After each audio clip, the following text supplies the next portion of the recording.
I read this week that Harvey Weinstein got rushed to the hospital from prison after like a heart episode, maybe a heart attack or something like that. And as soon as I read it, I was like, rushed?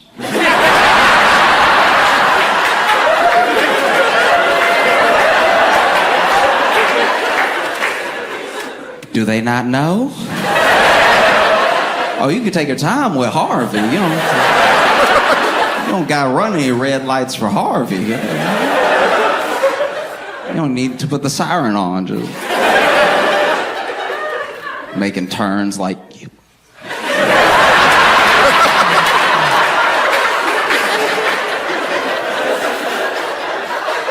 That's gotta be tough. You driving Harvey Weinstein's ambulance. You hitting yellow lights, making decisions.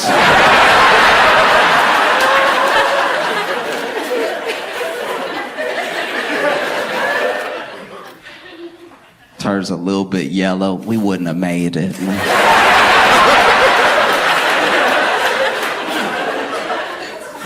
I'm sure even the guard at the prison, Harvey over here, the guard's like, oh no.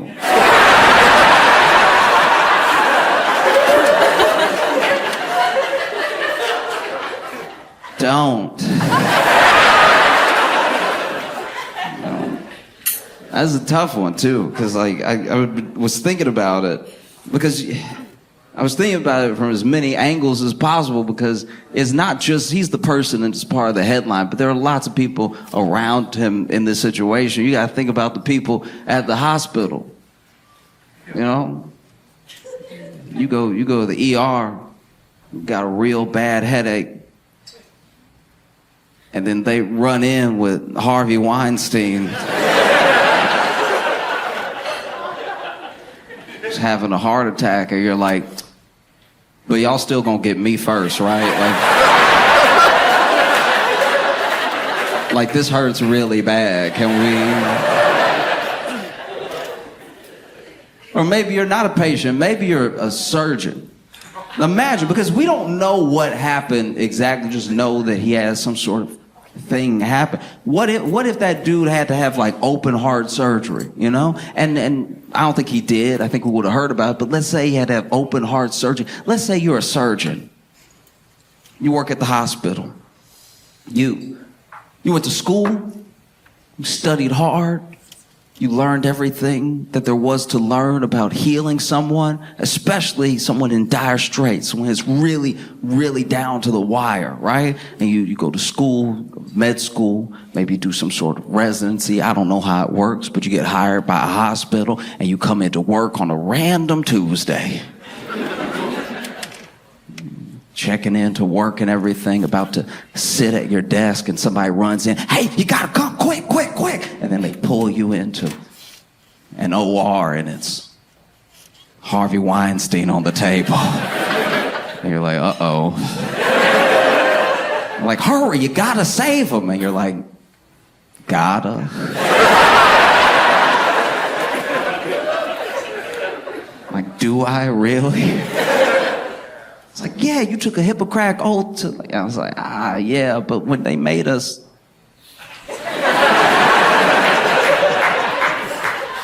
When they made us take the oath, they didn't mention anything like this. Like, I was saying it in theory. Somebody might have had to do open heart surgery on Harvey Weinstein. Someone might have had to put their hands in Harvey Weinstein. The whole time they're just like, ew, ew, ew, ew, ew, ew, ew, ew, ew, ew, ew, ew, ew, ew, ew, ew, ew.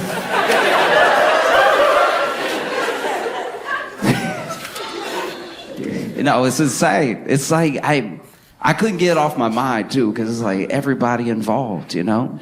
They have to do their job, and their job is to heal, but you gotta heal a bad person. This dude is the devil. And you know how we know he's like truly, truly evil. Not all the testimony, not all of the stories about things that he's done for decades over his career. We know that everybody knows because they made him. During the trial was when I was like, man, this guy, oof, this is worse than we could ever imagine. Because during the trial, they got him to do the thing that they get dudes to do when they're definitely guilty. When people are guilty and the jury knows it, the judge knows it, and their own lawyers know it, they all do the same thing. You can look at any case in America. They always tell this dude, hey, listen, you're going to need to act as feeble as possible. Okay, from now on, you use a walker. Do you understand me? We had never seen Harvey with a walker before. You know that man didn't need a walker, but as soon as he was in hot water, he over here. Can't close his mouth. Get out of here. No. They did the same thing with Cosby. You knew Cosby was guilty because they told that man to act extra blind. Cosby had been losing his sight incrementally over decades, but when it came to the trial, they put glasses on that man and he started acting. You know, he was not that blind. It's one thing to not be able to see. This man was over here putting it on, just Ray Charles and it. So you can't feel the sounds. Don't do that. Because Harvey showed up in that walker, and I was like, yeah. He did everything. Over here. No. Get out of here, man. That's so insane. But I genuinely, from the bottom of my heart, I really do hope that he's not okay. I think they're like...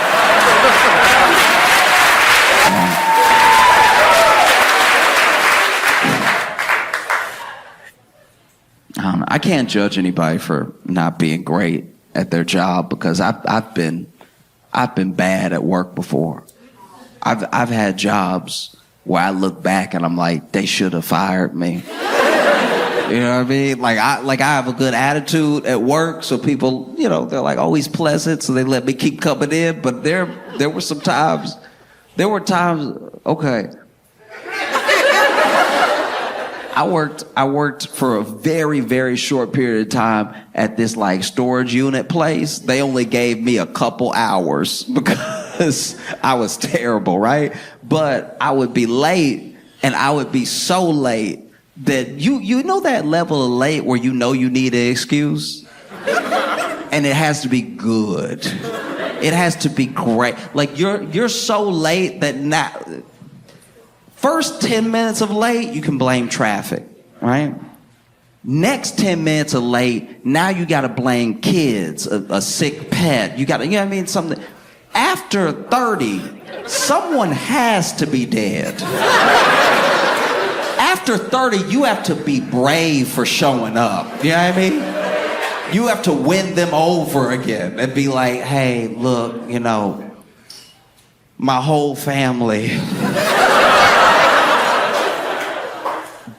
But I care so much about this job that I was like, let me go ahead and do those 7.5 hours because I wanted to make sure I helped out the company, you know what I mean? And the problem with death is that you can really only use it once a year. Because if everybody die every time you late, you look like bad luck, you know what I mean? Like you look like you're really going through it, right? Because after 30, that's when you have to decide, did somebody die or am I too sick to come in? Because your boss, your manager is already going to be mad because this is a call you should have made 30 minutes before you were late, if not sooner than that. But now that you're this late, now you have to call and basically try to pretend to throw up on the phone, right? At 30 minutes late, you got to call and be like, Hey, I'm so sorry. I know I'm already late, and I love my job so much. I love my job. like you wouldn't believe, you know what I mean? Like I had a dream last night I was on time. I had a dream that I was on time working, because you know how I love to work there, right? Like, you know, and I was doing my job, I was moving the boxes and everything, and it felt good to be there with y'all, my coworkers, and my boss, who I'm calling right now, who I know is too good of a person to hold this against me. You know I love it here. Now, there was one time I was so late. I was so late that I called my job and pretended to be my old brother. It was like, oh, Josh wanted me to call you, and I forgot. He actually told me to call you 2.5 hours ago, the exact amount of time that the manual says that he has to let you know that he can't come in by if he doesn't want to get written up. I meant to call at that time for him, but I forgot. That's my bad. His brother, not him, right? And I just basically called to tell you, he died.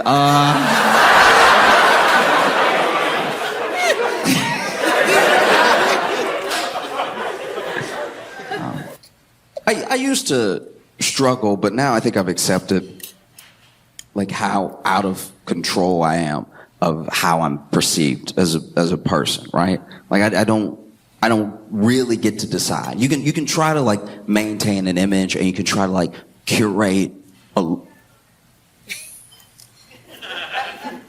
a way that people might see you, but you can't actually control it, right?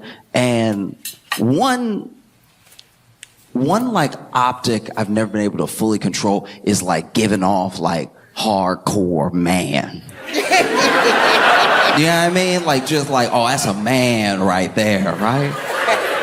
Because a lot of like masculinity, a lot of just general male identity is all the way down to optics.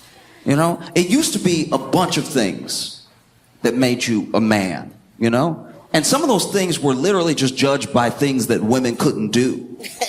So if you go back to like the 60s and like women couldn't have a credit card or something, and you had a credit card, you're like, I'm a man, charge it.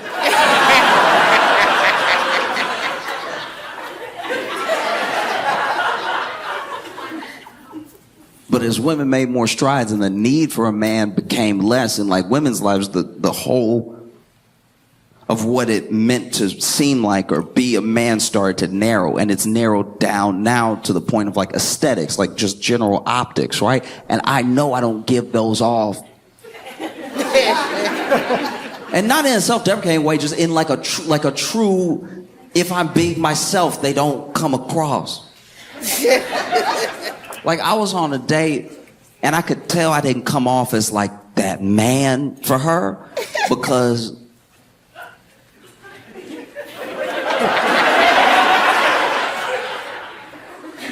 I blew on my hot food too many times.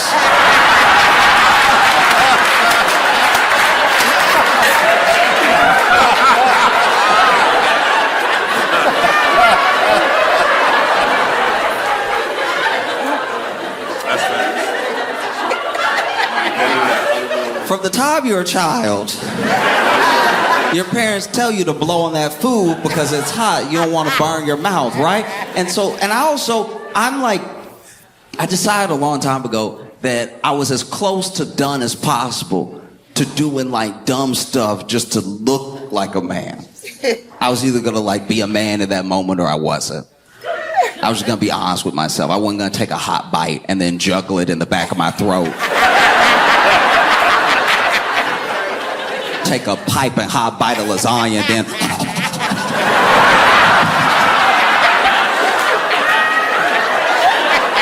that's not me. I'm gonna be real with myself. And so I went ahead and I took my fork, and everyone on planet Earth gets one blow. That's you even checking the temperature. Sometimes you bring food to your lip and it's so hot it's not even touching your lip yet, but you're like, ooh, food. But but I took too long. I also took too long between blows. Took my fork of food. I was like,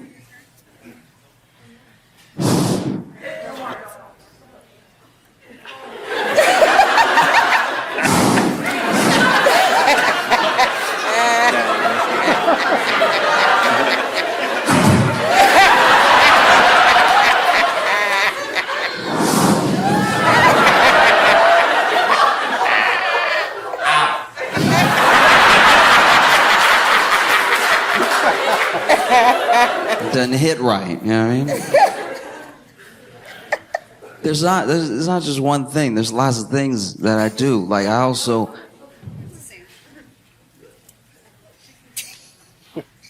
it doesn't seem very manly, but I use a lot of napkins. And I don't mean like I have a handkerchief that I keep in a suit that's like somebody crying, I can be like, don't do that. You know what I mean? Like, I'm talking about how I have Wendy's napkins in my back pocket. I was on a date, same date as the last thing. This happened right after, where, you know, because I blow my food so hard sometimes, depending on the food, and if it's saucy, it'll splash, right? And so, it's one thing if you have a little something here or, you know, here, but if you blow the food so hard that it splashes up a little bit and you got a little food on your nose or your cheek and you start to look like a toddler, that's also unacceptable. Hence, I keep the napkins on me because I blow my food. I'm not giving it up, right? But she was like, oh, you have a little something right here. And so then I grabbed a napkin and I was like, that wasn't the manliest way to do it. You know what I mean? Like, I should have grabbed the napkin and smeared it. You know what I mean? Just like, did I get it? I don't care. You know what I mean? That would have been more manly. Because it is just, you know, it's a part of self-acceptance. Just know there's certain things that you do. I'm not saying you can't change them, but like, I'm not gonna be myself and then wonder why people don't think I'm someone else. Do you know what I mean? So if you get a good sense of yourself, you understand why you come off the way that you come off, right? Like I think there's 2 times where you cannot help, no matter what you try to project, you cannot help but be yourself. The 2 times are when you laugh and when you are scared, right? Because when you laugh, sometimes you don't even want to laugh. You know? Like you, sir. No, I'm just... Sometimes when you laugh, you don't even want to laugh, but it just escapes you because it's so funny. Like when a kid falls.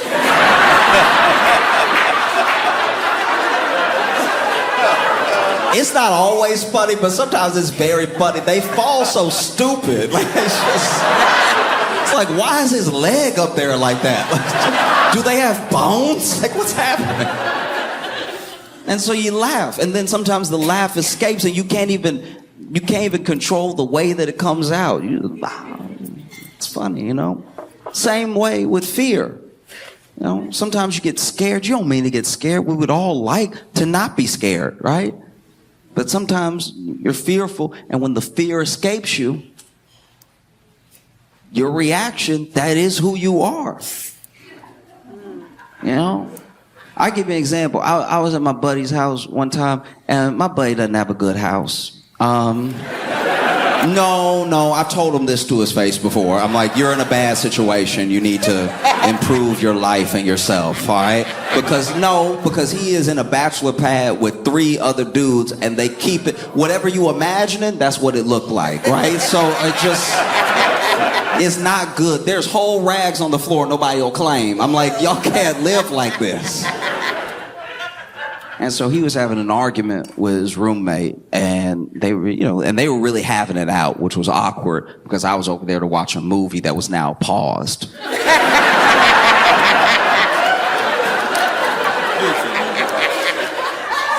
So this doesn't have anything to do with me, but I was just over here. We had already started. We're 30 minutes in. I don't want to go home and then try to find my spot and everything. let's just watch the movie. But then they over there jawing at each other, and it's getting more and more intense, and it's awkward too because my buddy's sitting here and the roommate is standing up. When I say we're sitting here, we sitting on the floor because he doesn't have furniture.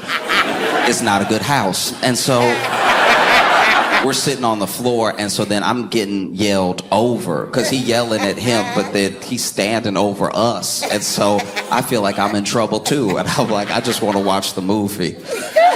Then finally his friend lays down the hammer. I don't remember what he said, but he said those like last words that you say in a fight, and he stormed off and he went to slam the door behind him, right? But because they don't have a good house, right? He went to slam the door, and the door fell off.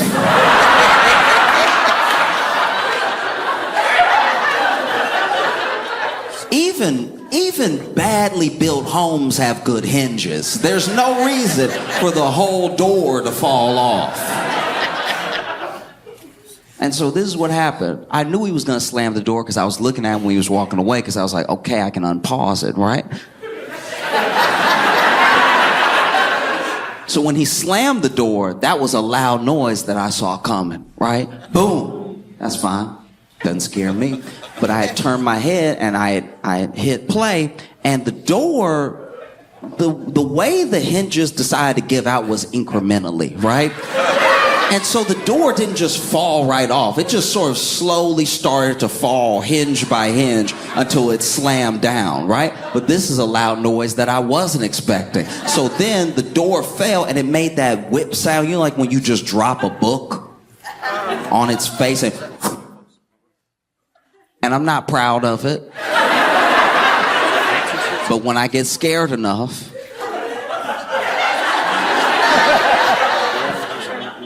I grab my chest with an open hand. And this is hard to come back from.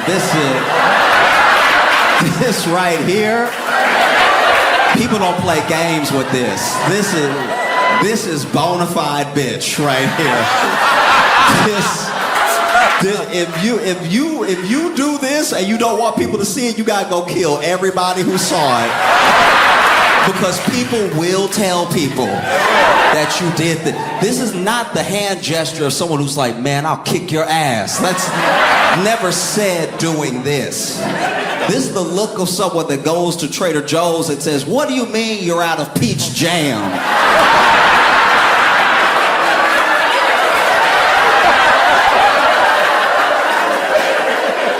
This is a never in my days gesture. This is a my word, my Lord gesture.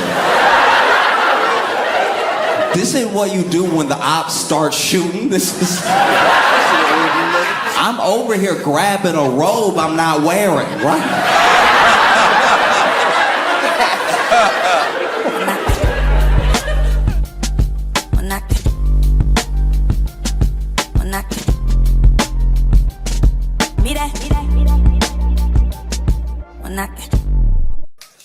You know him, you came here to see him.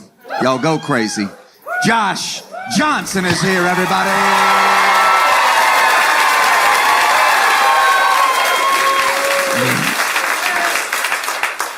My friends had a baby, right? And a lot of my friends are having babies either this year or some of them already had them last year. Basically, since the pandemic, I guess my friends have had a lot of time together.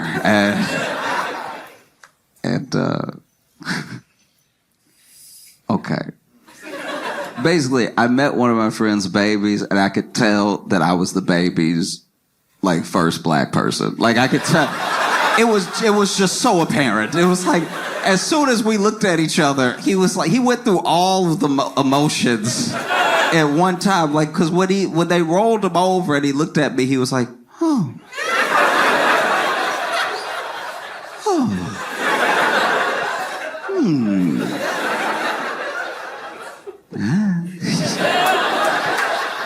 You know?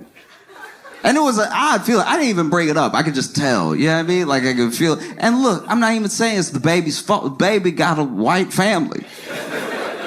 Hadn't got around to exploring the world yet, you know?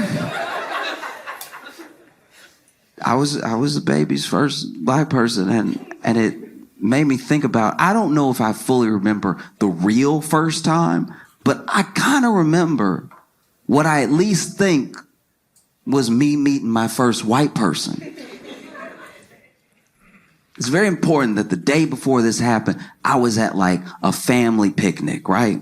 I was at this family picnic and extended family had come. So I'm seeing cousins I don't normally see, and like all of the older people are there and everything. And so some of the kids are playing, some of them running around, right? There was one kid that was running around, knocking a bunch of stuff over, one of my older cousins, right? And he had to be like maybe 8 or 9 or something, but he's running around, and his parents were telling him, hey, slow down or stop or be still real quick. We're about to eat, all that stuff. And then he's still running around, knocking drinks over every once in a while. And finally, my great aunt, his grandma, as he was passing, she did that grandma move where she just snatched him real quick, right? Like, even his parents couldn't catch up. His parents were running like, come on now.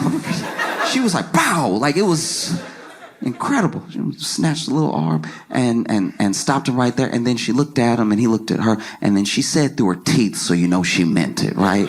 She was like, if you don't be still, I'm going to slap the black off you.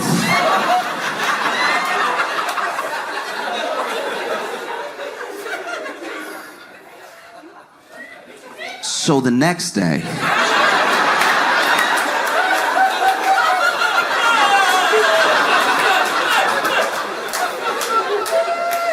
when I met this kid,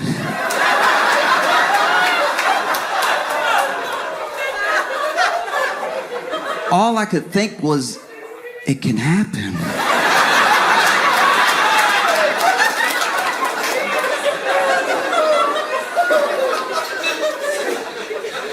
Ooh, I gotta be extra nice to him. Something clearly going on at home. I was watching documentary about like serial killers and like sociopaths and stuff, and how basically they do these profiles where they try to identify whatever these like specific things are with their personality that make them the way they are, right? A lot of the traits and a lot of the signs. And one of the things they were saying in the documentary is that one of the best things you can do for anyone that's suffering from these sort of things is to find it as early as possible. That way you can help them before they do harm, you know? But then they also said that it's difficult to identify some of these traits when people are kids, because a lot of the list of what like psychopaths and sociopaths do as kids is a list of things that kids already do. Not the full list, but like a considerable amount of it, you know? And one of the things in the list is long-term bedwetting, right? Like bedwetting at like 13, 14, whatever, right? And it triggered a memory for me. Because when I was little, I had to be like 12 or something. I got invited to a sleepover, which was a big deal for me. I'm an only child, you know. Getting invited to a sleepover as a kid is like going out to the club as an adult. You know what I mean? It's the same energy. It's like me and my boys ride tonight. And so we got over there and we're having a great time. We're watching movies, we're playing games, we're like in the yard playing football and stuff. But it wasn't until it was time to go to bed that I realized that there was a hierarchy here. Because the kid who invited us, that was hosting us, only had so much room in his room. So his closest friends stayed in his room with him. And the rest of us stayed in the living room, right? And his parents made these little bulgy, like blankets and stacks of quilts and stuff for us to sleep on and everything. And I know it shouldn't have been a big deal to me because we had been playing all day. But if you've ever been to a sleepover, you know that when you're supposed to be asleep is when the good stuff happens. That's when the real conversation is had. And that's when all the memories get made. And I'm out here in the living room with the losers. So I get ready to go to bed, right? And I was laying with this other kid because it was 2 to each for everything. And it's not really important to the story, but the kid's name was DeMarvin, right? And so we fall asleep, and I wake up, middle of the night. Don't even know why I woke up, you know? And I notice when I wake up that just like the side of my leg and the side of my elbow are wet. And so I look over, and DeMarvin not there, but his whole spot is wet. And I sat up, and as I sat up, I looked up, and DeMarvin was sitting across from me watching me sleep. That's strike one, all right? Any child who watches you sleep, that should be on the list right there. And not only is he watching me sleep, he got his legs crossed. That's strike two. How you gonna sit there and cross your legs and watch somebody sleep like a villain? He's watching me sleep, has his legs crossed, and when I sit up, you ever so scared you assume you're not awake? It was so freaky to just see him there already staring at me. I was like, I'm tripping, I need to go back to bed. This kid looks at me, legs crossed, and goes, Joshua? That's strike three. Full name? Full name. We're both kids. Full name? You're the devil. This kid looks at me and goes, Joshua, I've wet the bed.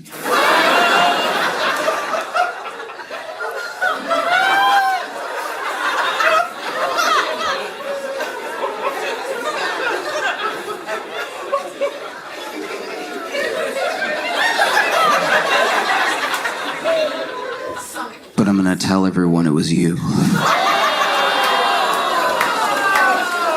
I'm not gonna lie, I was like, what? How does that even make sense? Like, I'm the side of my leg is wet. Your whole spot was wet. People saw you sleep here. What are you talking about? You gonna tell everybody that I wet the bed? And then he goes from this like crazy intense stare to his face softening, and he's like, do you ever change your clothes? And as soon as he says it, I get it.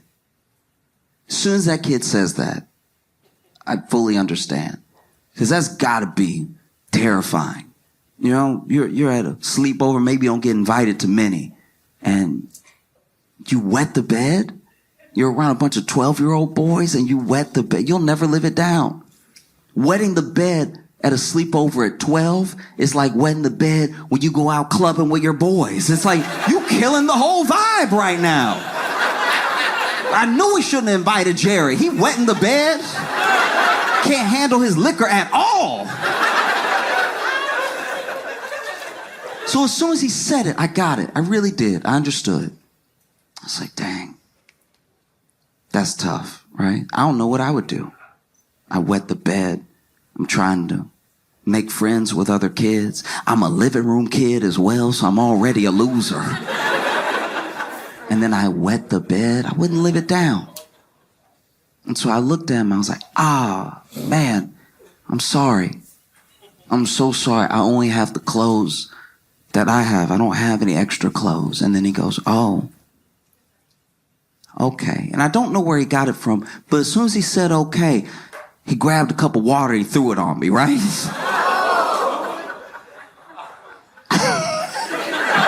And as soon as he threw the water on my crotch, I was like, ow, what's wrong with you? And the first kid woke up and DeMarvin was like, Josh wet the bed. And this is my thing. It would have been so much simpler to wake up in the middle of the night, realize that you wet the bed, go to the kitchen, which I'm assuming he went to, grab a mug, which I'm assuming he did, fill it with water, which he must have had, and then just poured it on me while I was sleeping. That would have been so much easier. I wouldn't have known. I would have woken up and been like, damn, y'all, I'm sorry. I thought I was done with this. I'm killing the vibe right now. It's so much more insane to wake up, realize you wet the bed, sit across from me, wait for me to wake up, staring at me the whole time, crossing your legs, saying my full name, telling me your plan, and then throwing water on me. I don't know where DeMarvin is now. I'm assuming that he's alive and well. But I do know for a fact that someone somewhere is dead.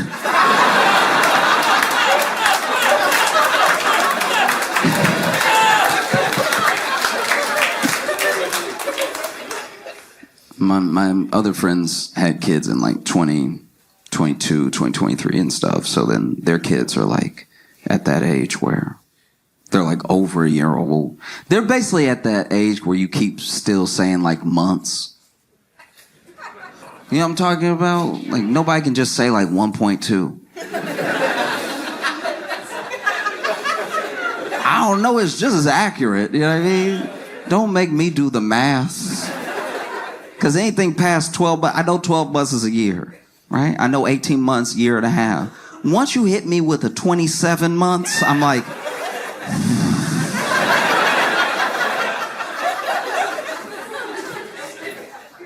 and so their baby is 16 months, 1.6. And they have a beautiful little boy, right? But it's funny, I didn't even think about this until I was hanging out at their house, you know. When it comes to our nature as people, right? We have the id, we have the ego, we have the superego, right? The id is like your lowest form. It's the impulsive part of your brain that is repulsed by pain. It's excited by pleasure, seeks it at all costs, right? The superego is your judgment. It's sort of your higher self in a way. It's how you weigh and balance some of your actions. A lot of religions attribute it to like the God in us trying to tell us what's right and wrong morally. And the ego is what mediates between the id and the superego. So then you'll have an id moment. Superego will judge it. Ego will process it, right? Id is like, I would very much like to sleep with this person. Superego is like, don't do that. That's your friend's wife.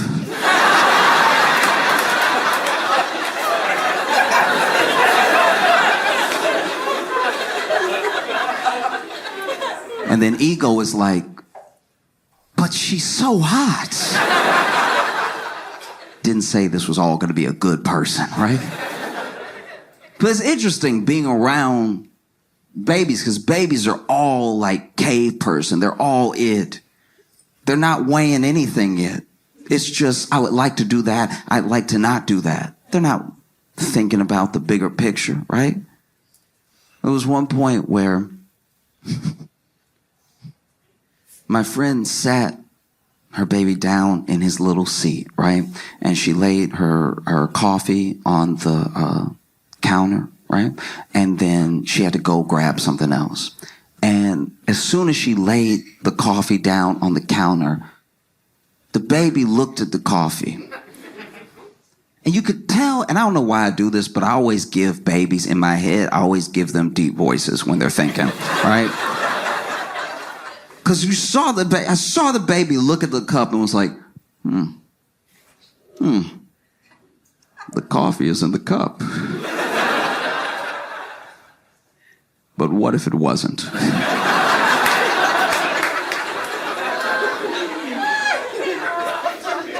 And so then this baby went to knock the cup over, right? Knock the cup over and just go ahead and watch the whole spill. And I don't know how, but babies are fast and slow at the same time, right? Because so she sat the baby down, walked away. The baby looked at the cup and looked at me. I looked at the cup and looked at the baby. And I swear, as soon as I started moving to stop the baby was like, oh! As soon as we locked eyes, it became an emergency. I gotta get this cup over.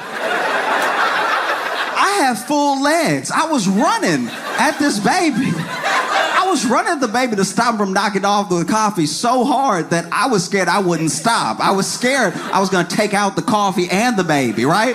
But I'm trying to make my way across the room and the baby just, oh!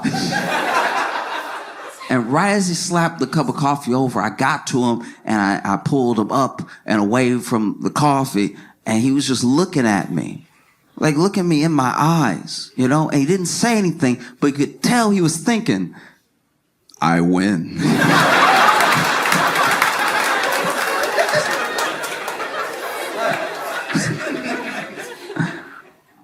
I don't know if y'all saw what's happening in LA, but the Archdiocese in LA just settled for $750 million with the lawsuits of everyone who had claimed abuse while they were patrons of the church.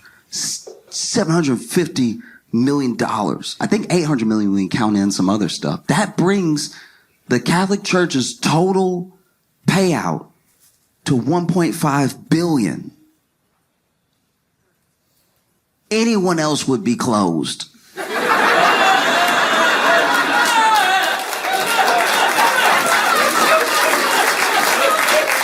That's so much money. 1.5 billion that you had. You had $1 billion to pay out with. That's crazy, you know? There's no other company I could really think of that could do that much harm and be able to afford the payout. You know? You'd have to be like a gun manufacturer or something.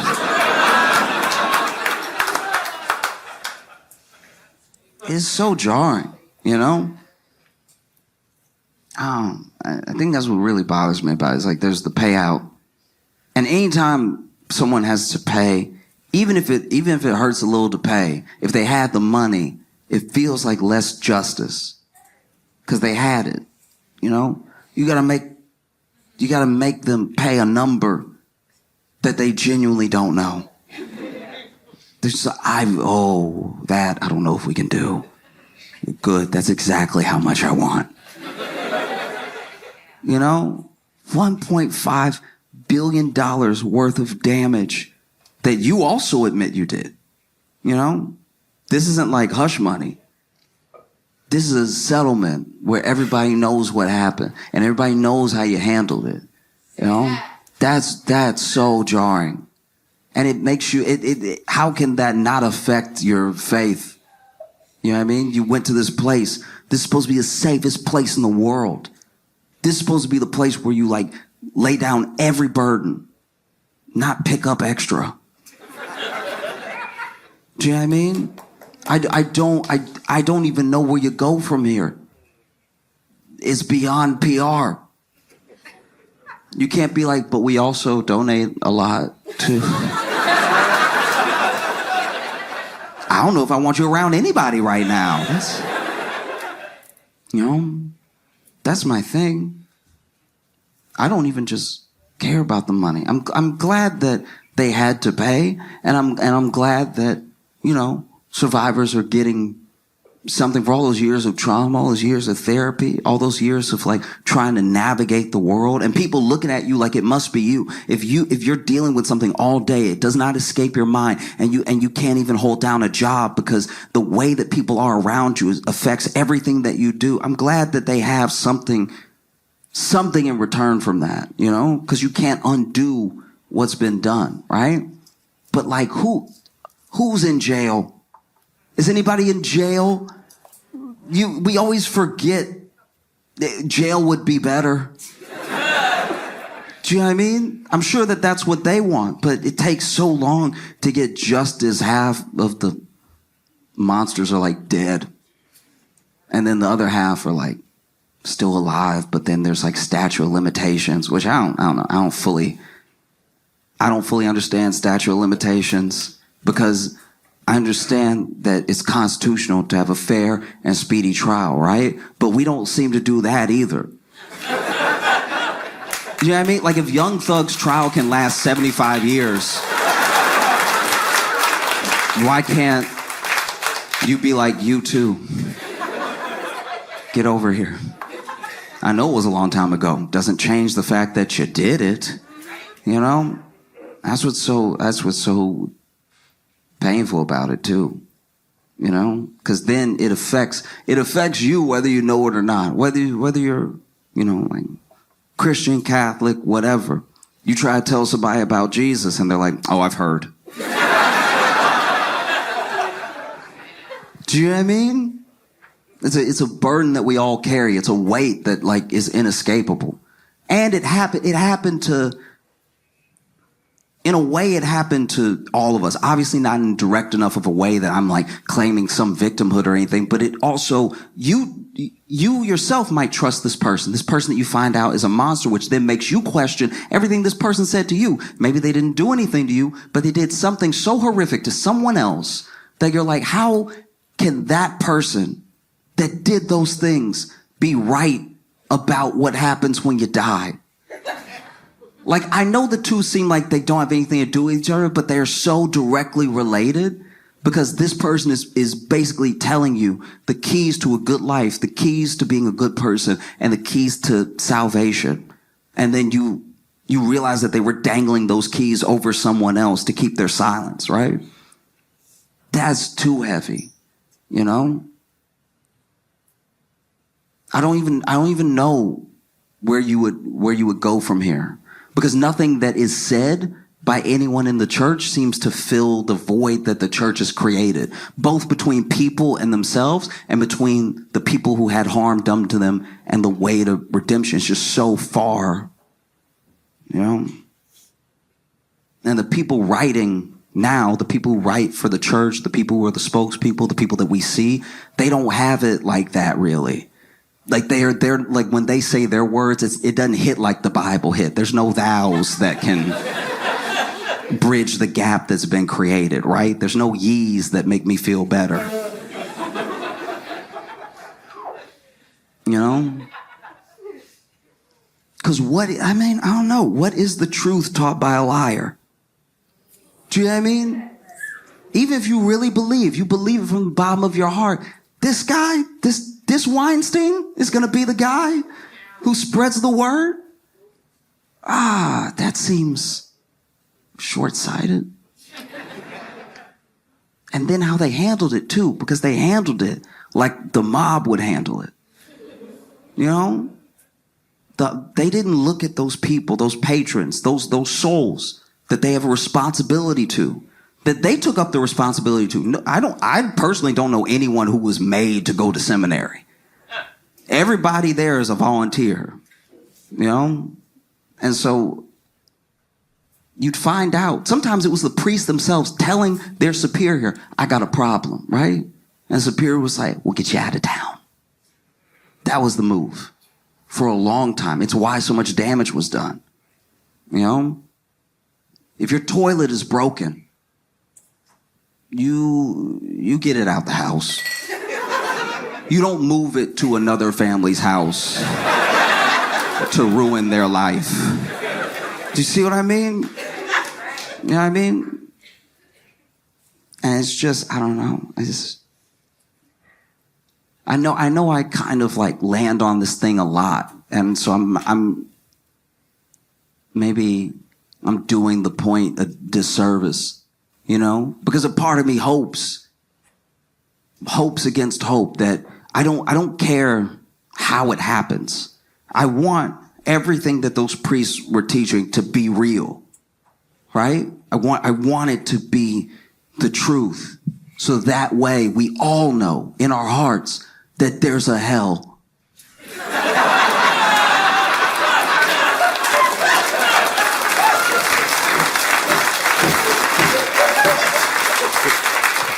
And I know that's like way more fire and brimstone. That's not like the uplifting message or anything, but I don't know. I just feel like it would be nice. It'd be nice to, you know, finally get justice. 20 years too late, the person's passed away, and then you're like, nah, God got him.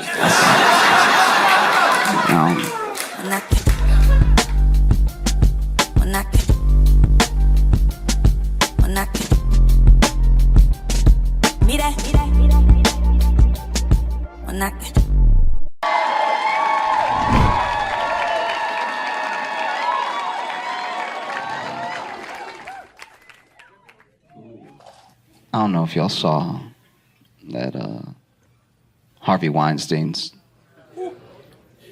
conviction in New York got overturned. Yeah. No, it's shocking. It's not just like clear that he did it. He did it more than people that do it. Do you know what I mean? That's why he's an outlier. He literally has stats. You know? And I don't know. It's like you see him, and then you see like Cosby being out and everything, like fully out. Like he's like out. Full, you know. And it does just feel like if women want accountability for men like this, you can't just depend on the justice system, you know? You're gonna have to start probably killing.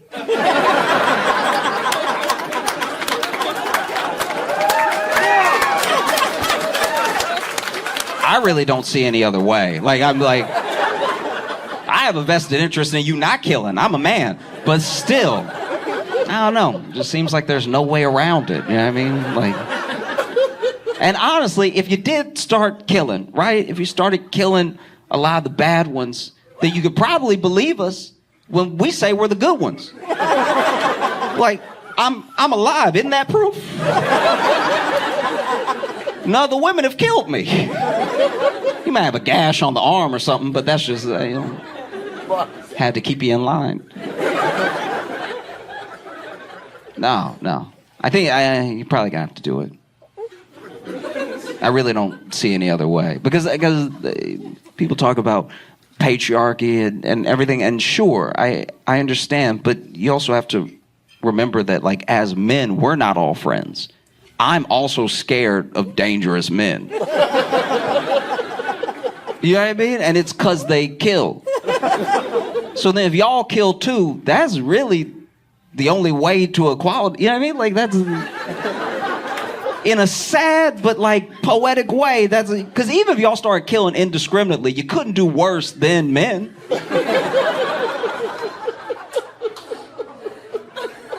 So just kill a little... Like, okay.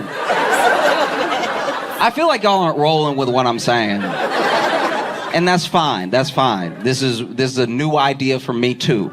Okay? But I'm saying I thought about it a lot. You know? Like, if I had a daughter, I'd buy her a knife. Maybe a gun, but definitely a knife.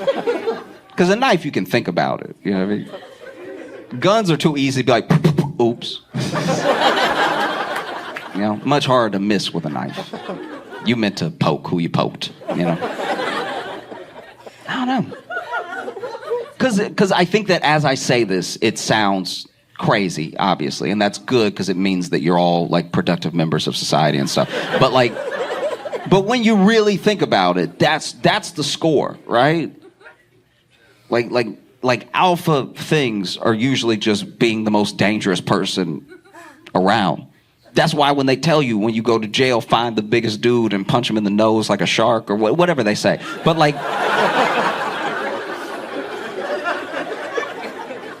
that's why they say that, because it's like that fear instills a calm, and the calm is safety. You know, like dangerous men are also scared, which is why they puff out their chests and act dangerous to get people off of them. You know, but if women started killing, we'd all be a little bit, you know what I mean? Like, there'd still be catcalls, they'd just be quieter. Do you know what I mean? You pass by, but then they see that you brandish it, right? They see you pack it, and you packing low, like you got a sawed-off shotgun, just out in the open. They're like, that ass. That was him. That's... I don't know, maybe. Because I hear these stories, and they're horrible. Like, I have friends tell me about how they've put keys in between their fingers at night as they're walking to their car, you know? And I'm like, yeah, but if you do my thing...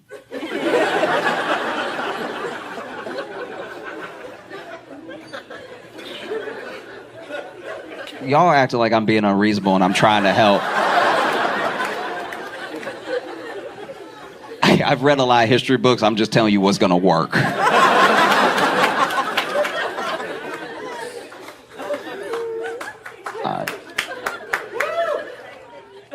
I'm just saying, level the playing field of general fear, and in a weird way, it might be a better world.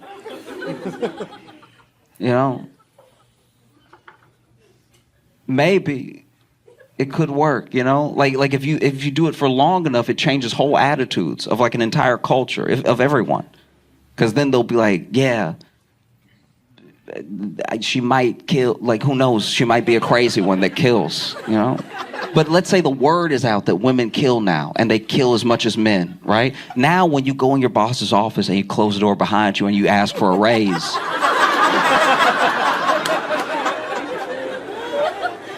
who knows?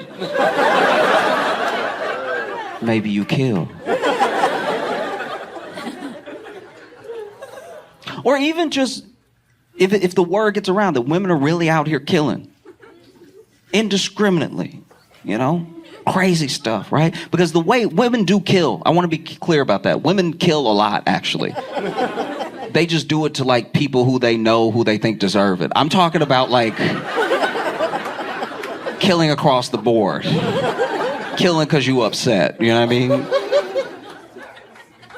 If the word got out that women are just out here killing, I think you would hear like a pack of guys, right? A pack of guys is usually what women are afraid of. 4 or 5 guys drunk walking down the street together, right? I've had my friends tell me that that's terrifying to them. Just whether it's going to be catcalls, whether it's going to be like cornering them, whether it's going to be something much, much worse, right? And it's because of the way that men are. It's because men kill. There are men that do horrible things. I'm not saying that women don't, but just by the numbers, So if word got out that women kill, you'd see those 4 or 5 guys drunk, walking around, singing their song, la, la, la, la, la, right? But then they would hear the click of stilettos.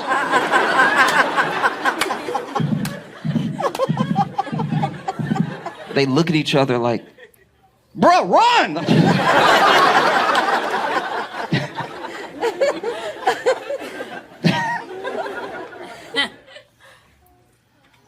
It could work. I'll leave it alone, but also, I don't know, consider it. I was stranded one time in Austin. And when I say stranded, I mean like my flight was so delayed that I got to Austin and the airport was like closed, you know what I mean? And I was so hungry, but obviously every other thing was closed. And Austin didn't have the boom that it had now, right? Like Austin wasn't this like bustling place that everyone moved to post-pandemic. Like it was just regular Austin, the way that the locals used to like it, you know what I mean? Before the money came. And there was no food. And so I was trying to like Uber Eats and like nothing was open. It was crazy to the point where I don't know why I did it, but I just left the hotel room and started walking. I was like, maybe I can just find something on foot, right? And I went down 6th Street and like 6th Street was closed. That's their Vegas. That strip of 6th Street is like everything's happening at some point, right? But it was so late that it was early, you know what I mean? And so I was walking and finally I passed this taco truck and I was so excited. I was like, yes, finally, food. Because this is now an hour and a half at least after I got to the hotel, which is at least 40 minutes after I landed. So I've been hungry for a day. And I run up to the taco truck and I see that there's bricks on either side of the taco truck. And then I realize that this taco truck is in an alley. I don't know if you've ever had alley food before. But it feels illegal when you ordering it. Because you're like, why aren't you out? Do you know what I mean? Because I don't even know if I can describe this efficiently or no. The taco truck was basically just like, hey. It wasn't even jutted out or anything. It's literally like in the alley, like, hey, we got tacos. If you hungry. And there's not much space in the alley either. Like, I'm leaning up against brick, trying to be like, yeah, let me get a carne asada. You know? I order these tacos. I eat them, and they taste different than I've ever. They're different in flavor than I've ever had before. These are truly alley tacos. I found out what that meant with them, like, and maybe I wouldn't have even noticed if the packaging had been different. Maybe if I wouldn't have even noticed if this was a parking lot, I'd be like, all right, they're a little dry, but whatever. The fact that it was in an alley, though, I was like, no, I'ma die. I got a cactus taco. I remember this like it was yesterday. I got a cactus taco. I got, what was it? I got all vegetarian stuff. I got a cactus, I got a mushroom, and I got this like fried, I guess a fried mushroom as well. And so it was like cactus, regular mushroom, fried mushroom. And I ate all 3 tacos, and they very much taste like the middle of 2 buildings. And like, even as I was eating it, I was like, this flavor is floor. This is crazy. If I had eaten even 24 hours ago, I would not be eating this right now. But I was like, and I ate it, and I walked back to my hotel, and I laid down. And as soon as I laid down, my stomach was like, don't fall asleep. No, we gonna be up tonight. The worst part is that I had like a roommate in my hotel room because I was there for a festival. So I had a roommate in my hotel room who had got in the day before. So he didn't have any of these problems, right? He's like trying to sleep, and my stomach keeping us both awake. Every time he sort of dozes off, my stomach is snoring, right? And I got so sick. And it was a type of sick where you're not even like throwing up or anything. I was just sitting there sick, right? And I really thought I was gonna die because I started sweating. I was like, that shouldn't happen. It's not hot in here. That cannot be pouring sweat out of my body right now. I clearly ate poison. And he's like, where'd you eat this taco? I was like, it was in an alley. He's like, you ate alley food? He said it like it was a thing he knew about. Like, alley food was just part of life. I was like, I didn't know it was alley food until I was in the alley. Don't judge me. I haven't eaten in 36 hours. And then I was just sweating to the point where I thought about going to the hospital. But I didn't, out of embarrassment. I was like, I don't want to go to the hospital now and be like, yeah, I think I had some bad tacos. They're like, where'd you eat? I'm like, oh, in an alley. And because I'm not going to lie, at that point, I feel like the hospital going to turn you away. Like, I feel like, no, we not saving him. We only take care of people who don't deserve what happened to them. And so I was sitting there. I was really like pouring sweat, feeling so sick, wishing I was gonna throw. Like you almost pray for it. And I was just sitting there, and I turned to my buddy, who's very annoyed with me, because I'm not proud of it. But after a little while, like after the first hour of stomach rumbling, I did start moaning, and and both of us hated that. Like, my stomach was like, brr, and then I was like,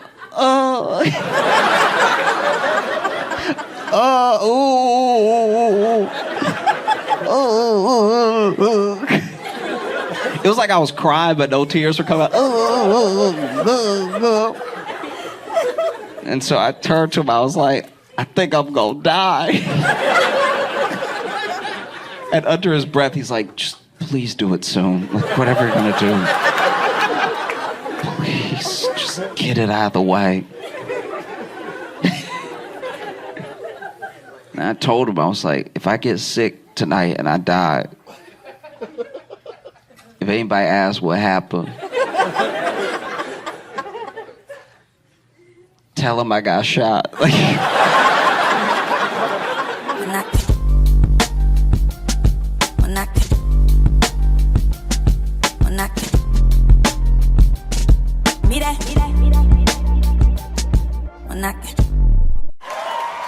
You know him from The Daily Show. You know him from his weekly sets on YouTube. Please make a bunch of noise right now for my friend Josh Johnson!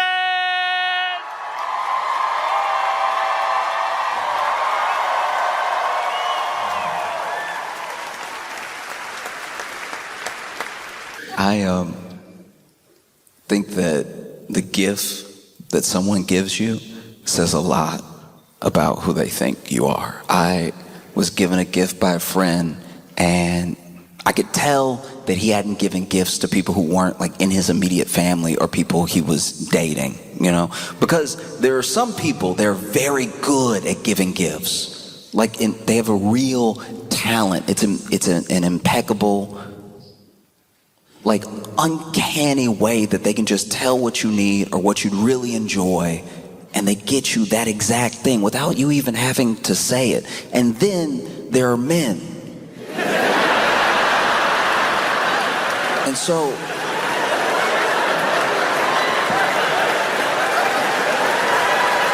my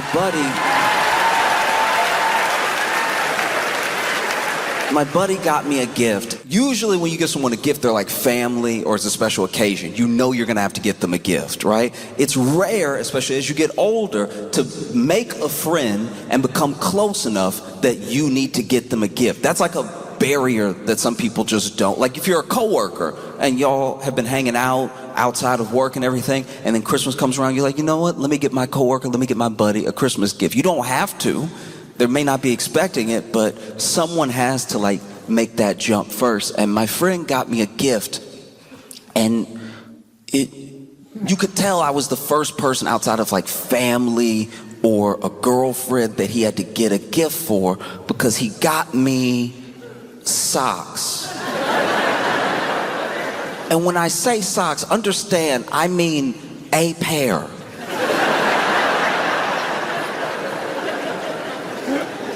Not like a bunch of socks, not a bunch of different crazies. He got me socks.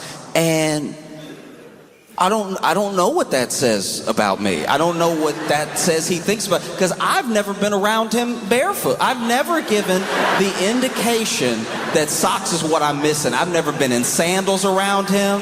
I've never had ashy feet. He's never seen my toenails. There's no reason socks I'd look covered for, you know.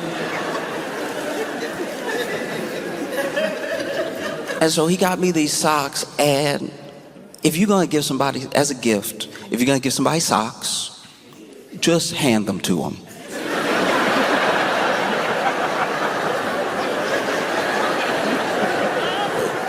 This man put the socks in a bag that was nicer than the socks. The bag was very nice. I thought he got me a watch or something. The bag looked designer. And it had too much tissue paper in it. You could tell he had never got anybody else a gift before, because the level of tissue paper was clearly all the tissue paper that came when he bought tissue paper. It was every sheet of tissue paper was open and then crinkled in the back. It took me a magician's amount of time to pull all the tissue paper out of this bag. And I was pulling so much tissue paper out, I thought he got me nothing.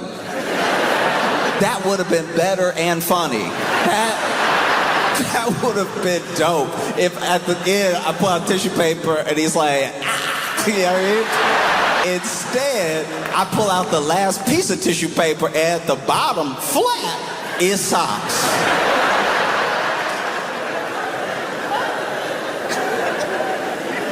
And I'm not, look, any gift, any action like that, any act of love like that, I genuinely appreciate. And so I said thank you instead of why.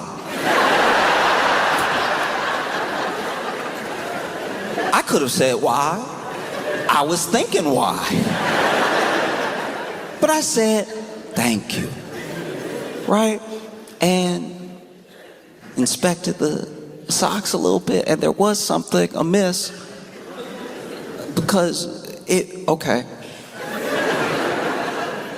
was 2 socks.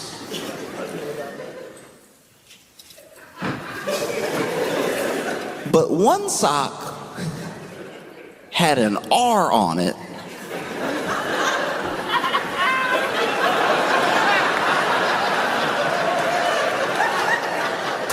And one sock had an L on it.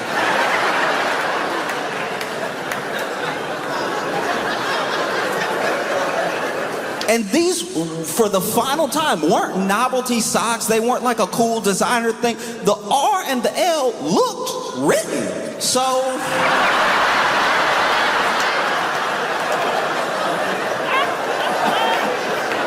you are indicating I need a ton of help.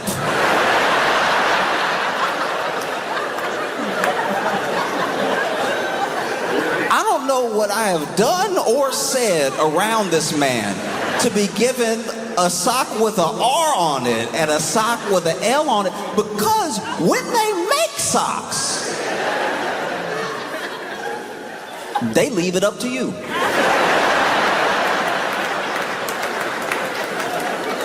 When all these sock makers make socks, they're like, you know what? I bet he gonna figure it out. You know, I don't even think you could do it wrong unless you put 2 on 1.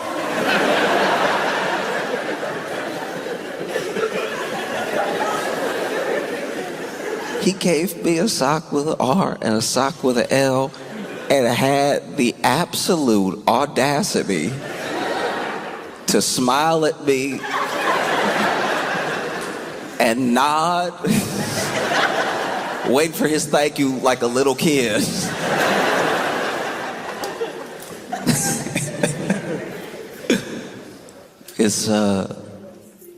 It's wedding season, and I've been to a ton of weddings. In my life, I've been to a lot of weddings. A lot of people that I know love people.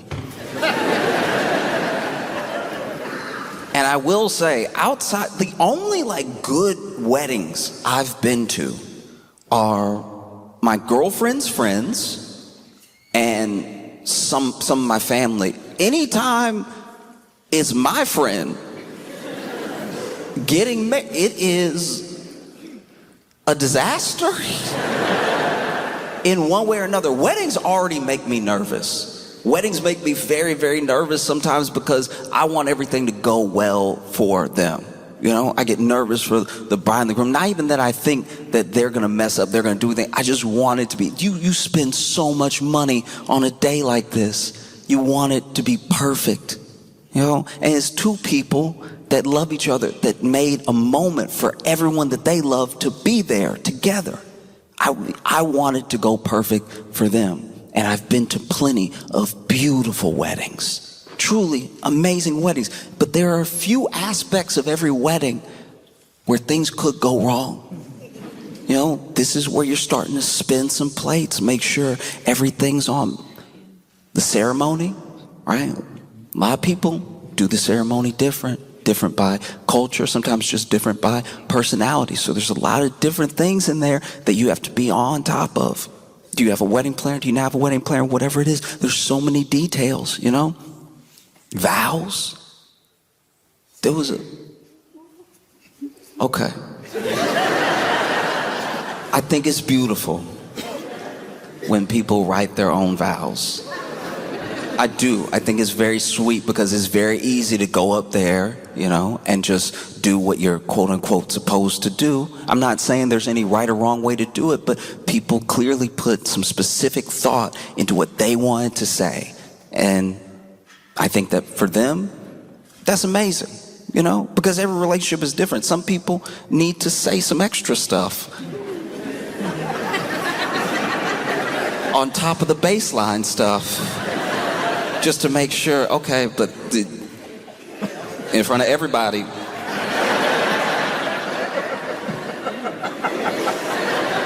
God.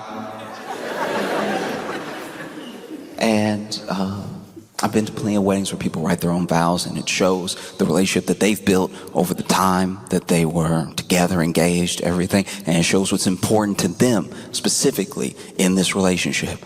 But there was one wedding where they wrote their own vows, and she went first, and they were beautiful. They were commitments that she was making in front of everyone to him, things that she was going to do because she knew how important they were to him, and ways that she would nurture him and make him feel like the person that he felt that day, right?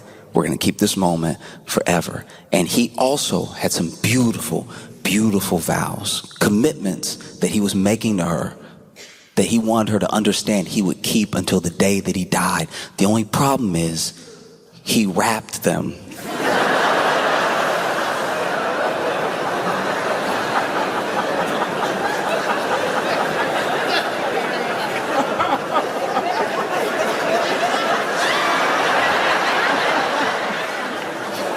This man wrapped the vows and didn't tell anybody he was gonna do it.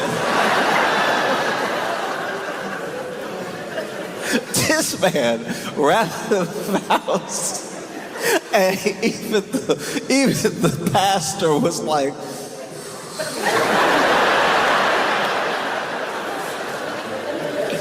I don't rap at all, but I've never rapped in a way that made someone lean away from me.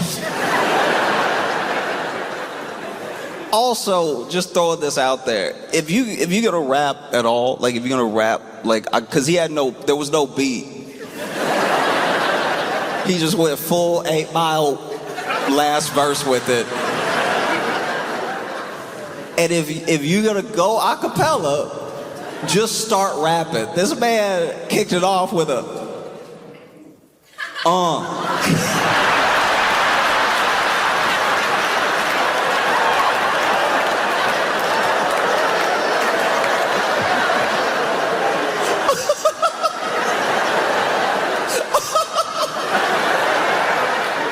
Dude, if your vows start with there's just you're in the most singular relationship of human history. Like, and it wasn't just like, it was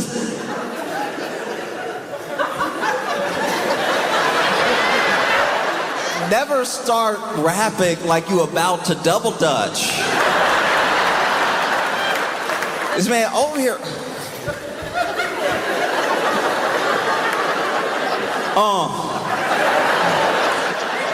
You could tell she wanted to be like, what's happening?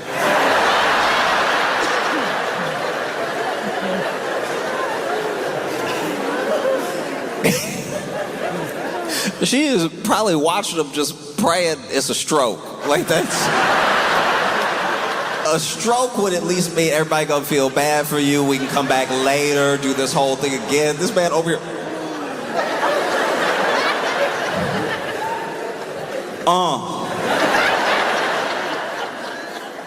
double, Either do it or don't. Don't.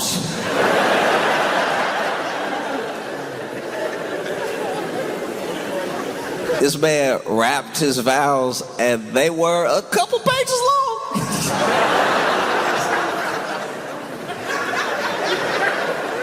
They went on for a while, and when he got done, the pastor was like, so...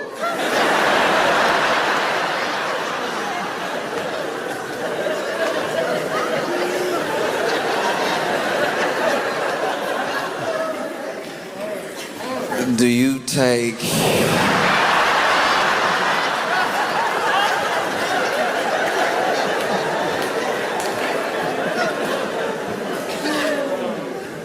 that...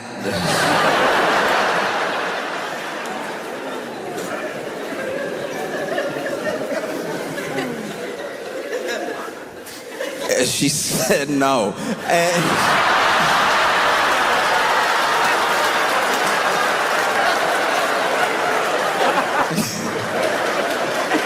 And to be clear, she didn't just flat out hit him with a no. She went, ah, which is a reasonable response. But I was split on it, because it's like, you're getting married, and if you're gonna marry someone, you should know whether they're gonna impromptu rap or not. Like, that feels like a very particular trait. If that went over your head, y'all have problems as a couple that need to be worked out, that are beyond the hip hop. Cause it's like that. It was tough. It was tough, because on one hand I was like, I get it, and on the other I was like, all right, but like, once you're engaged, I feel like the ick's gotta go out the window. Do you know what I mean? Like, love is supposed to go over ick. When you are with the person and you declare you're gonna be with a person for the rest of your life, you do take on their embarrassment. Like, think about it. Like, you'll be married one day being like, yeah, that over there embarrassing me, that's who I, till we die, I'm gonna be embarrassed. That's what I signed up for. Well, the ceremonies are also short. Like, as much of the wedding day is about the couple, the actual ceremony is usually not that long. You know? And I've been to full-on, like, mass Catholic weddings where even the priest was like, okay.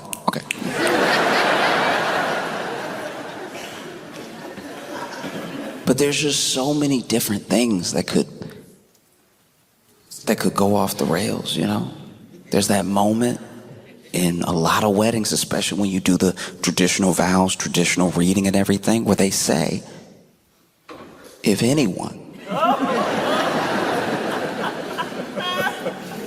has cause, if anyone, it's different wording in different places, but if anyone knows why these two should not be wed, speak now or forever hold your peace. And most weddings I've been to, everybody at least look.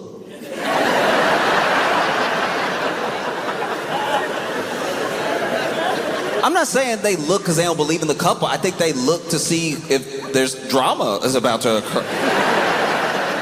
You don't want somebody to stand up and then you got to turn around all late and stuff. You know, you just give it a quick little, just dignified, sophisticated, quick little I, okay, all right. You don't turn all the way around. A lot of weddings I've been to, people look. And there's also the officiant, you know, who marries the couple. A lot of times it's a friend, sometimes it's like especially if it's like a religious ceremony, it's your pastor, your priest, maybe someone whose church you've gone to for a long time. And that's very important to the couples that it's important to. I want this person to marry us, you know, and every once in a while, you can tell. I've been to a wedding or two. I went to a lot of weddings in my early 20s when a bunch of my friends were getting married. I was living in Chicago and stuff.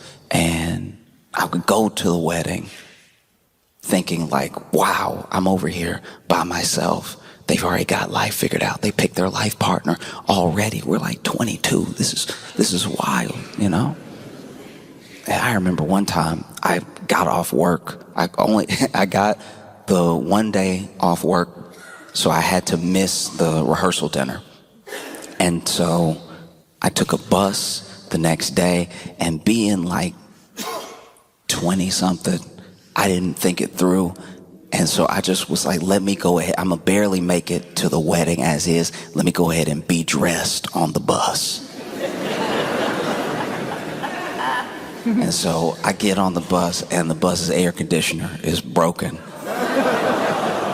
And so I sweat for 3 hours to the wedding. But I lucked out because I get to the wedding, and it turns out at the rehearsal dinner, everybody got food poisoning. So I look about as bad as anybody else.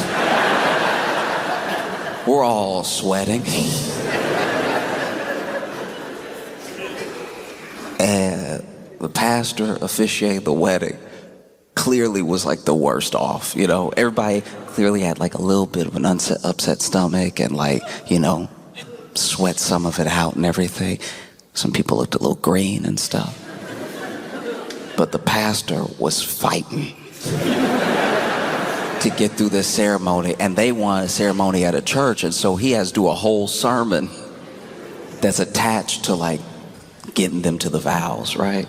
And you can tell he's losing it because there's a point where he's sweating, and he's not a lot of preachers sweat, but they sweat after they preached. This man was sweating from the start, and he started clearly getting delirious because he was quoting Bible verses that are not in there.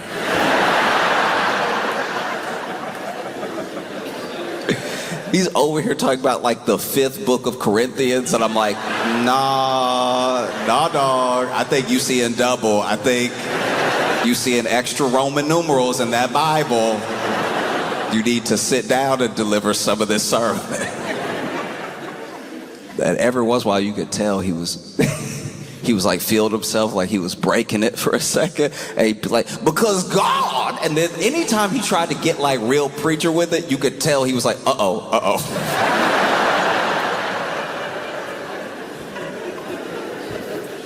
There's just so many things, even the ceremony. Figuring out how to get people from the ceremony to the reception is sometimes a battle, especially if they're not in the same place. You know, I've been to a lot of beautiful weddings where they were in the same location. You just got to walk to like the other part of the building or right outside or wherever, and it all works. If you got to get people from one location to another, it can be treacherous. People can be lost. I don't drink, so I don't really deal with this particular aspect. I don't know in a wedding when people are supposed to get drunk. I just know they start getting drunk right after I do, and some of it I'm like, when did you drink? How? We just sat down to eat.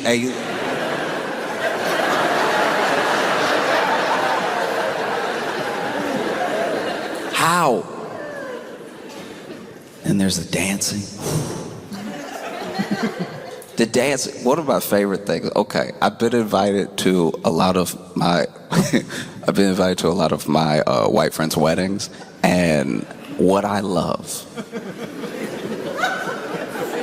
one of my favorite things in the world, is the moment that you can tell they're about to break it down. The absolute moment that they have locked in, and I don't know if it's the liquor, the song, I don't know what it is, but they're like, I don't care who's looking, I don't care who I came here with, I'm about to express myself.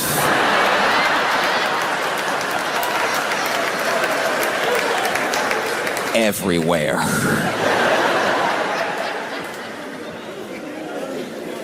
And what I love about it is a thing that I noticed once again, in my 20s, going to some of my friends' weddings from back in Louisiana and stuff, there's a face. There's a face that a white dude makes right before he breaks it down. And I would be lying if I said it's not the identical face a white dude has before he says the most racist thing you've ever heard. And they are so exactly the same. It's that full upside down, that full like.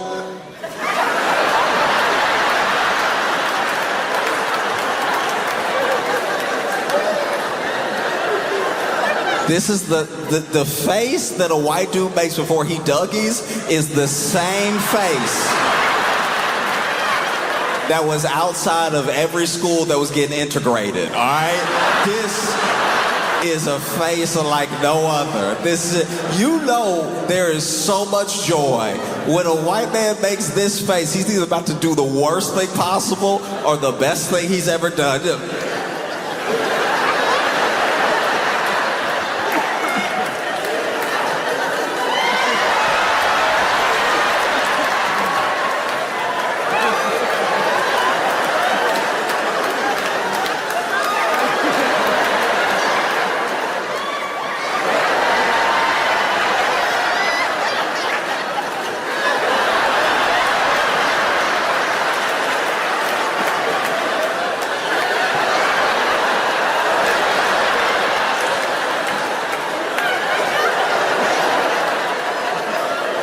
I am telling you, it is one of the most spectacular things you could ever watch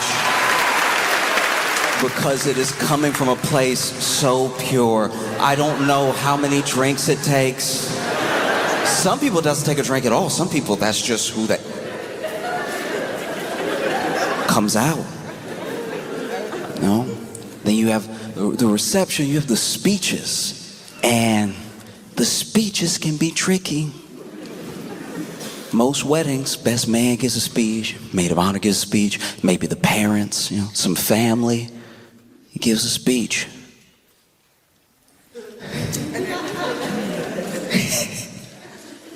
And I don't know, if you know you're gonna give a speech, because this is hard. Like a wedding speech is intimidating because it's like everything wrapped into one. Everything that scares people about public speaking wrapped into one thing. You have to be kind of fun, you have to be heartfelt, you have to be moving, you have to like really make people remember the speech, at least in your head. You gotta do all this in like a matter of a couple minutes because you don't want it to be too long, and you don't want to bust out crying and not be able to continue because then people will be like, what's going on? And so it's tough. I still remember, okay, it was a wedding where the best man, got a little drunk, so already the speech is gonna tilt. It's not gonna be its best.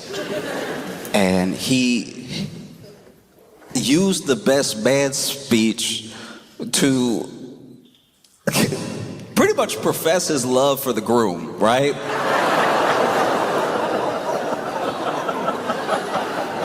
And it's like, bruh, you are exactly one ceremony late.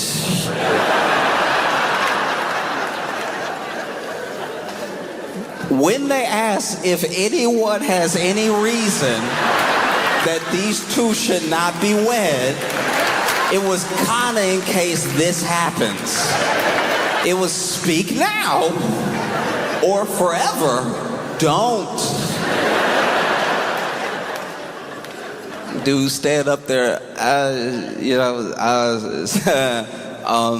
so me and Chet are boys.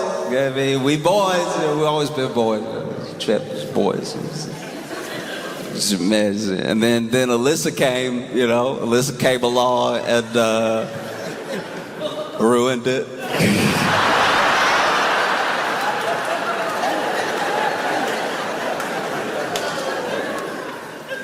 I've just been thinking about a lot of wedding stuff because I was reading the news and I saw Jeff Bezos got married to,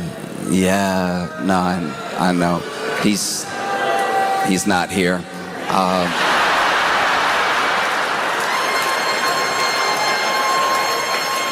But like, this is the thing. He got married in Venice, and it was supposed to be, I believe, at least at the city center, until everyone protested, and then they had to move it because the people in Venice were like, "Why would we let you do this in our face? Like if you do this, it will be in the water." And the people from Venice had a point. They were furious because they were like, first of all, the climate change, because they take climate change more seriously than some people believe. And they were like, they're flying here in the private jets and everything, like the environment. What are we gonna do? And then what is he leaving us with? You know, he's talking about, oh, I'm gonna spend so much money here. It's like, you don't even pay. They made a banner that said, if you can afford to rent Venice, you can afford to pay more taxes, right?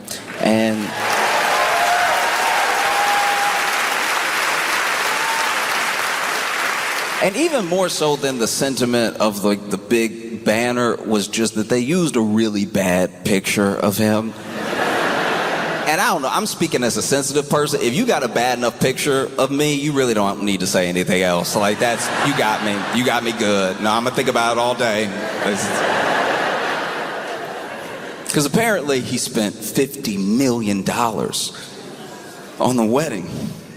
$50 million. How do you even get to 50 for a wedding? 3 days, 50 million. You gotta leave something for the divorce.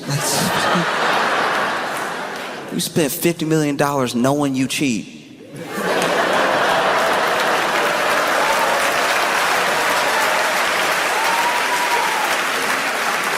Oh, that's crazy. No, just saying. Thought you were a businessman.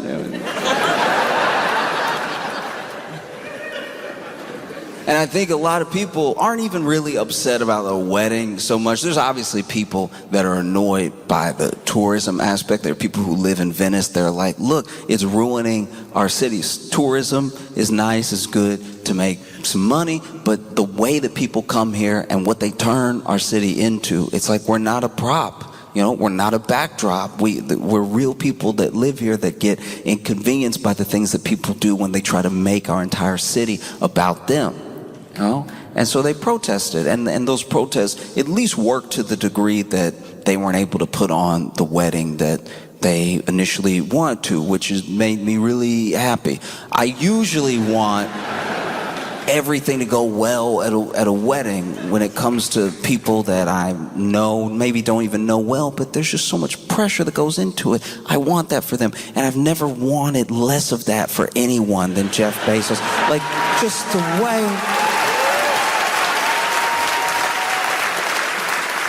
way that Jeff moves, I was just waiting. I just want so many things to go wrong. Just little things. They had to get on boats to get to other boats. They had to get on a little boat to get to the yacht. I'm like, just fall through the gap. Like, just... That would be nice if he fell through the gap and he's all... You know, and then pull him out of the water by his head so it's slippery, so it takes a while. You know what I mean? No, that would be fire, you know? Or if like the DJ played REM, you know?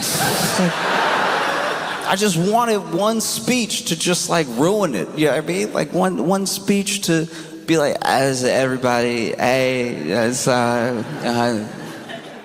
it's me and Jeff are boys. Me and Jeff are boys, we've always been boys, you know what I'm saying? It's like, and then Lauren came and ruined it. You know what I mean? Like, you know, me and Jeff killed somebody together. Like, that's...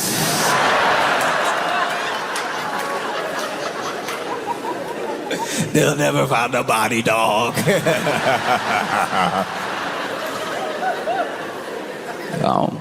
There's just so many things that can go wrong. I hope something did.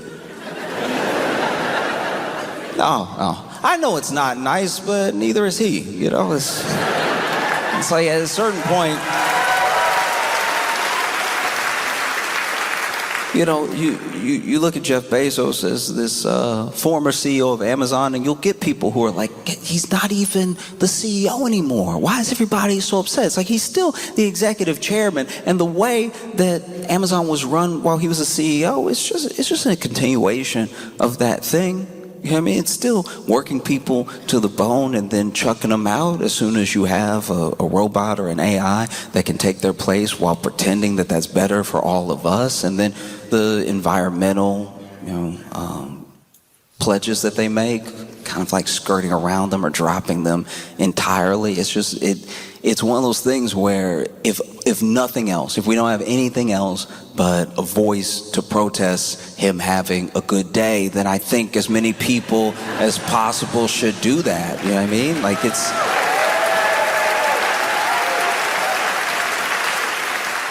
And I've just never seen that before. I mean, I've known people who got married and knew that their in-laws didn't like them. I've never seen a protest.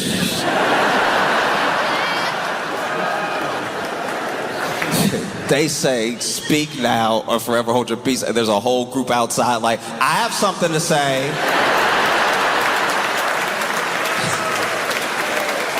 If anyone knows why these two should not be wed, speak now. I do. And I don't know. I mean, I look at Jeff Bezos and Lauren Sanchez. I don't know them as people, and I don't know what their relationship is like. But I hope it's fraught. Like I hope that it's. No, I hope. Look, I hope that they argue a lot. And that when they argue, it gives Bezos a headache that is at least equal to like an Amazon worker who's had a box fall on their head. You know what I mean? Like if there's just any source of balance in the universe, they will be as much of a headache to each other as they are an impact on the world. And I know that probably won't happen, but we can dream. Yeah, I mean, like, I do wonder what their vows were like, genuinely. It's like, I promise to always have money. I don't know. Second wedding, too. You know, his first wife, Mackenzie, definitely, at least in the public sphere, like won the divorce because people like her. Do you know what I mean? Like she became a billion when her and Jeff split. She was like a billion, and then he was number one, and then he went to like 3, and then I think she was like 2.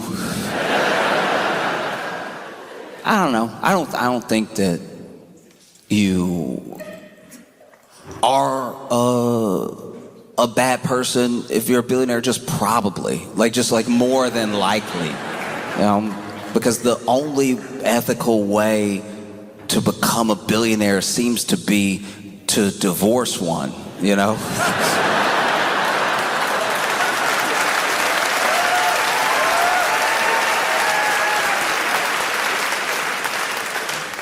There was one time, once again, early 20s, and a bunch of my friends were getting married, and I had to go to 3 weddings in about 5 days. Yeah, and so luckily I could afford to take a train and then fly, take a train and everything, and I don't know. I was young, so I wasn't doing the best planning at all. And sure enough, it comes time for me to head out, and I am about to be late. I stuff everything into a suitcase, and I head there. I got one wedding suit because these friends don't know each other, so they're not gonna know. You know what I mean? I'm gonna show up looking sharp to each one. They're like, Josh, you really did? I'm like, yeah, I did. Go to the first wedding, phenomenal. It's very sweet. It's like intimate ceremony and everything. And next day, I get there early. Second wedding, beautiful, phenomenal, much bigger, right? And then I get down to the third wedding, and I realize that in my haste, not preparing, I didn't really pack well. I have my one suit. I've got like some shirts that I can wear and everything. I'm trying to figure out a place to do laundry, and there's nowhere nearby. And my suit is like clean because I'm not a dancer. So I haven't like sweated out, you know what I mean? It's been a lot of like, nice to meet you, yes. Take off the jacket immediately, make sure that doesn't get musty, change the dress shirt underneath, and sure enough, third wedding. The clothes I had were the last clothes. That like literally the suit was the last clean thing that I had left. So I was like, all right, I'm coming in clutch, right? And go to the wedding, beautiful ceremony. And then we get to the reception, some speeches, very sweet. Only a little bit like, I just love you. And then it's time to dance, and I'm not really a dancer, but there was a guy, he was the uncle of the groom. He's trying to get everybody to dance because he is a true believer that it's bad luck if everybody doesn't dance at the wedding, even just a little jiggle. So he's getting people up. He's like pulling people to the dance floor. He pulls me. Now, I'm not a dancer, all right? I got a little bit of movement along the same plane. So you'll see me here, and then you'll see me here.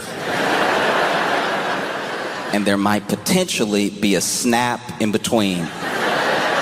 It will not be on beat. It'll be more emotive. But I'll be here, and I'll be here, and I'll be here, and I'll be here. And that was not enough for Uncle Willis, all right? Uncle Willis is over here. Come on, young blood, come on. This is what you gotta keep in mind when you cheer somebody on. Whenever you try to hype somebody up, be sure they can do whatever you're trying to get them to do. I can't stand when people try to act like this is the moment in the movie right now where you're gonna hit the beats you've never hit before. Come on, young bloods. I'm moving. And I don't know what to do because I'm not a dancer, and neither is he. You know, neither is he. Even him calling me young blood was like really weird. I don't know this guy at all, but he is like adamant that I can do more. And so he starts dancing with just me. And he's like, come on, get some rhythm into it, right? And I can tell he's too far gone for me to like not acquiesce because it's starting. Like as he says, get some rhythm into it.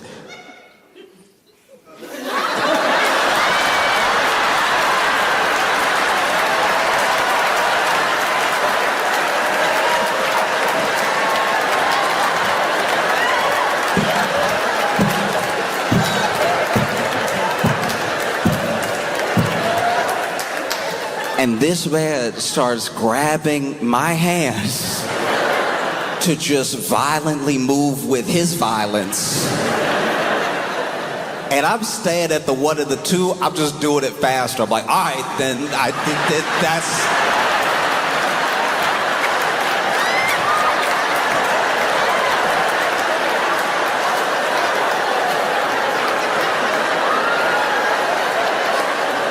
He's like, use your arms.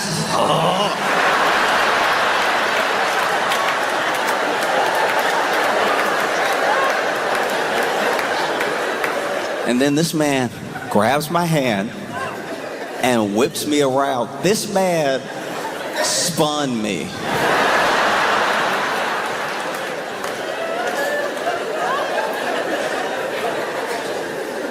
Nah, dog.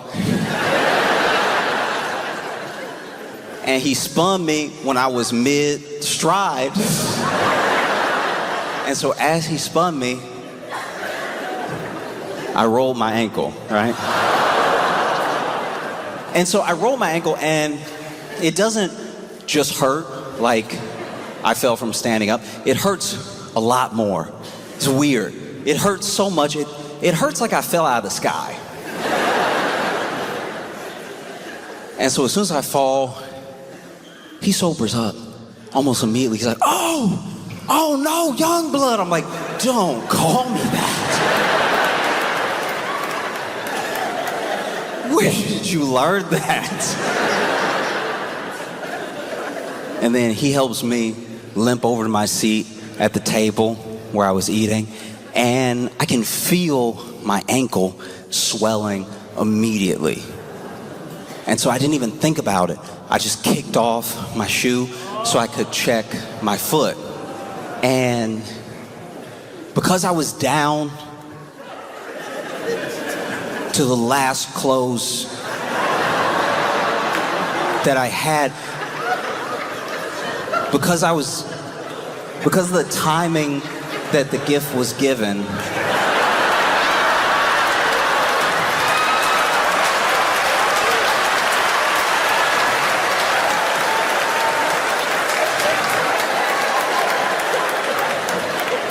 I just popped off my shoe, and he saw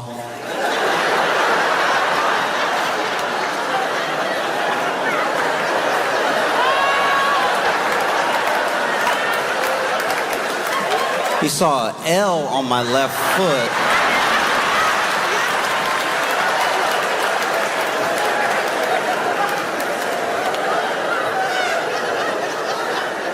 And he didn't say anything, but I saw him see it.